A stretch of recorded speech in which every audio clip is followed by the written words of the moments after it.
No, I need food. Let me go and get myself some food. I'll be right back.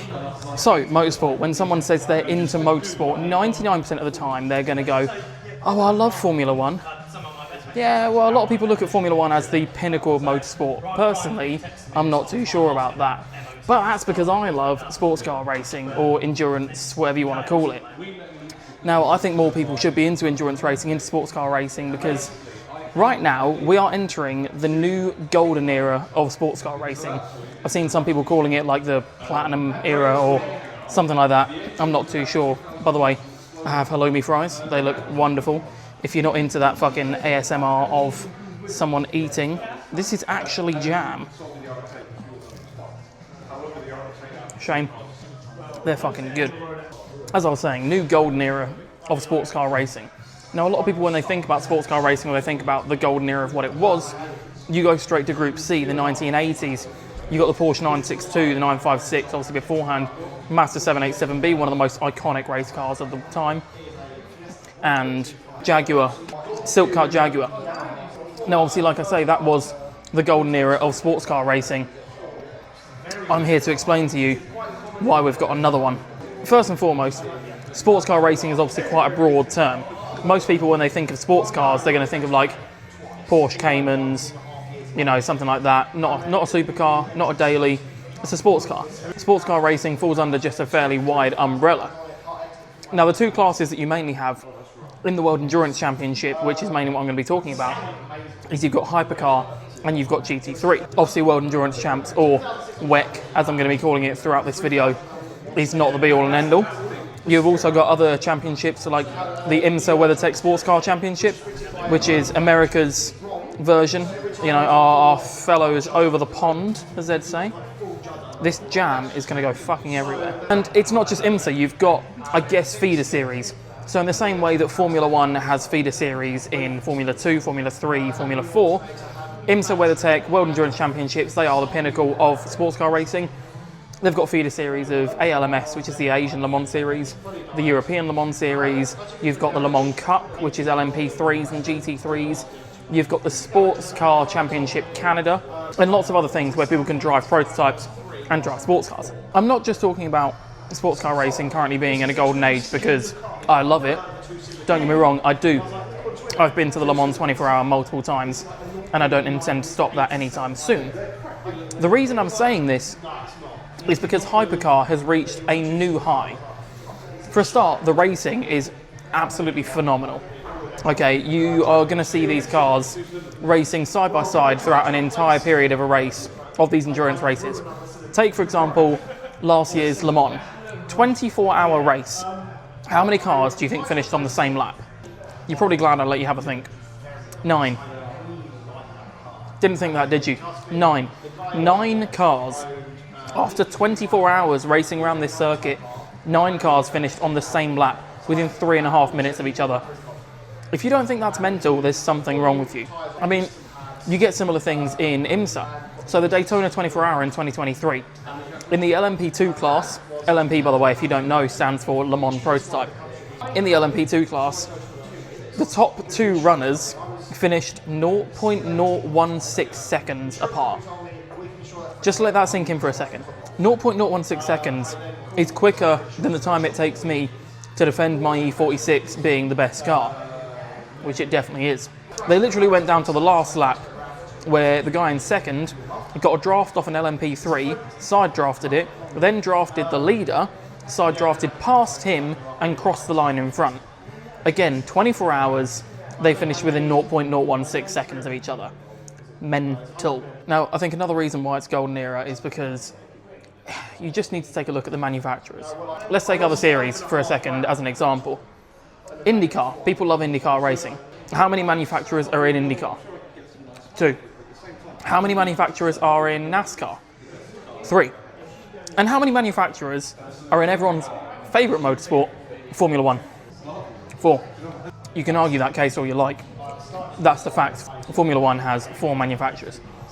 How many manufacturers do you think this year are racing in the World Endurance Championship?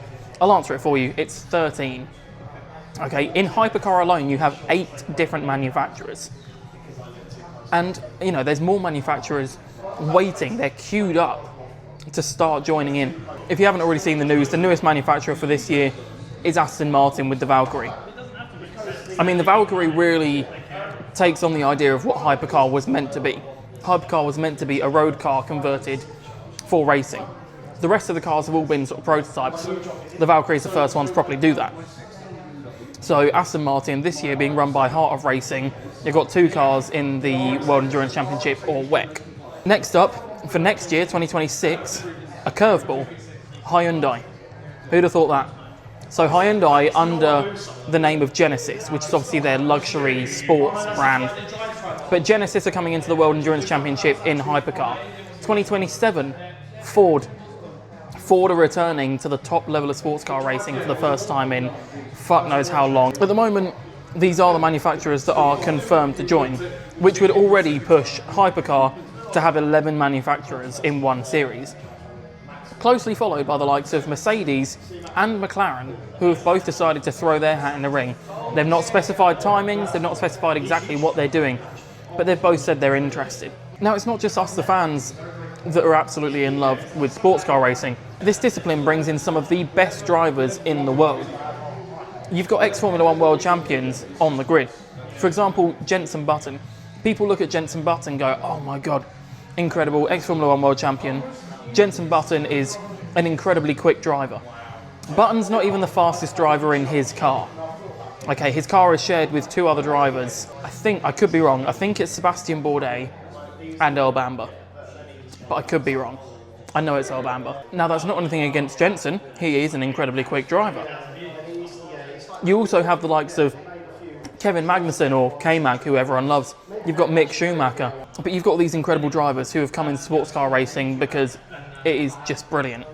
You know, you've got some of the best races in the world. 24-hour races. There is nothing more difficult than a 24-hour race.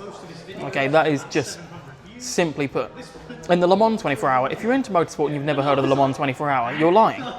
I'm sorry, that's the only way I can put it to you, you are lying. Now, multi-class racing on its own is incredible anyway.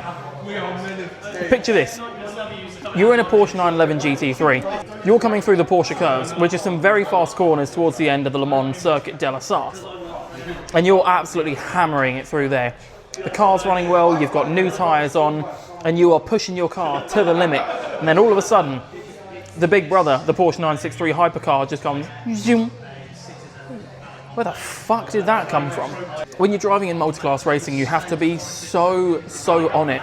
Okay, and that's from both classes. From GT3, you have to be so on it with your mirrors, because you've got these hypercars that are coming up, flying up behind you, and you've got to make sure that you're not going to get in their way, cause a crash, ruin their race.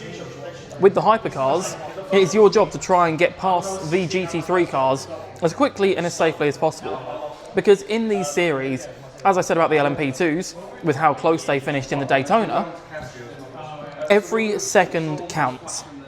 If you're in a hypercar and you're in a battle, you're chasing another hypercar, if you get caught up in traffic, that battle's gone. You need to commit. You need to make sure you get past that GT3 at your earliest convenience. Imagine this, Formula 1 is obviously never going to have multi-class racing. Even if they did, Formula 1 chuck in some Formula 3s at the same time, that'd be absolute carnage. Try chucking in a NASCAR. A fucking NASCAR.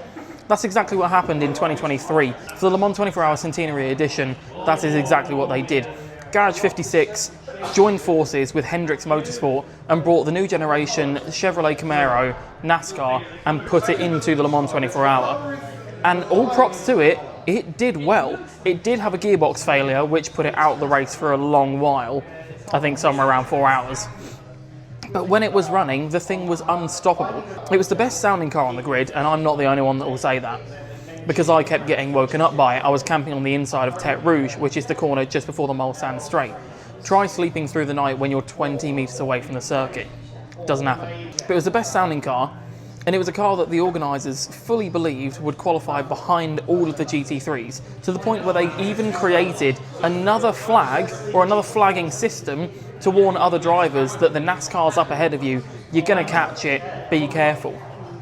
It out-qualified every single GT3 car, and it was closer to the LMP2 field than anything. There's videos of this car online chasing down and overtaking LMP2 cars, admittedly with Freebird going on in the background. You've got to, don't you? As I've spoken about both IMSA and WEC, you need to be able to watch them. The first race of IMSA has obviously already happened. That's the Daytona 24-hour. That was a couple of weeks ago. There was the iconic photo of the Chevrolet swearing, probably shouldn't do that in my video, but the Chevrolet swearing at the BMW after they had a little tangle on the circuit. If you want to watch more of the IMSA Championship, you download the IMSA app and you watch it for free. Completely free. You can stream the entire race, qualifying, all of that for free. It's brilliant. If you want to watch WEC, you download the World Endurance Championship app, the FIA World Endurance Championship app. You do have to pay, I will admit that, but for about £7 per race for a broadcast, that's not bad. You pay £7 to watch the entire 24 hours of Le Mans. I'd do that if I wasn't going there, which this year I'm not, which is unfortunate. I'm going to the Classic, which I'm very excited about, but I'm not going to 24. If anyone wants to sponsor me and take me to the 24 with them, please do. But the reason I'm putting this video out now is because the first race of WEC is this weekend. It is the 18-12 kilometres of Qatar. That is going to be the first debut of the Aston Martin Valkyrie hypercar. We've seen it on track already, we've heard it, which by the way, they've taken out the mufflers. That thing is about 1 decibel quieter than the limit that you're allowed to have. It's gonna sound mental. Like I said, you can watch the 18-12 kilometres of Qatar on the World Endurance Championship app, which you do have to pay for, but it starts at 2 p.m. their time and it goes until about midnight, which is 11 a.m. Greenwich Mean Time. So if you're wanting to watch it, it's on Friday the 28th at 11 a.m. Live stream it on there.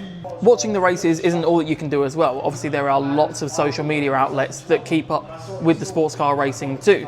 You know, from podcasts, you've got Everything Endurance Racing, which is a sort of smaller up-and-coming podcast which talks literally in depth about everything I've just spoken about. It's brilliant. Everything Endurance also have lots on social media, being TikTok, Instagram, all of that. They post on there about all of the races, all of the championships.